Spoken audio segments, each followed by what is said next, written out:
Bugger. Oh, there! Oh, bugger.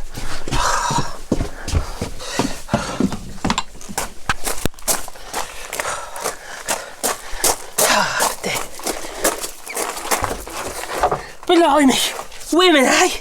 That's a good job. I've created this little mountain here for my tool wedges, you know, your razors, whatever they call them, for the front of your camera to level it. Your levelling wedges. Everyone likes good wedges, don't they? Do they? I don't know. So basically what I've done is I've made these two little brackets here, which are screwed to the bulkhead, and literally, well, this is going to be a bit hard to show you actually, because I've got it all cat-handed. So what happens is, let's try and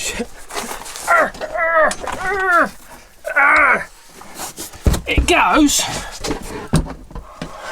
sorry, this like that, and it just slots on the top here. Normally not easy than that, but there you go. It goes on there like so.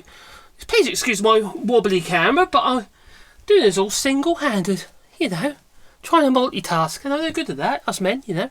So anyway, what I've done is I've created these two brackets, which they're screwed together, but also I've dovetailed them as well. A bit rough dovetails, but you know, that way they don't pull out, so it makes them a lot stronger. But yeah, that's one way of storing your levelling ramps, that's it, your levelling ramps for your camper, your motorhome. Let's get out of here. Anyway, I hope you found that of interest, and just give you a little idea. It's only a little quickie video, but if you can be most kind, girls, will like and subscribe, and maybe click the little bell icon, because then you get a warm fuzzy feeling in your pocket, and that'll be me, uploading another video. And I know you'd be excited about that. No, thanks for watching.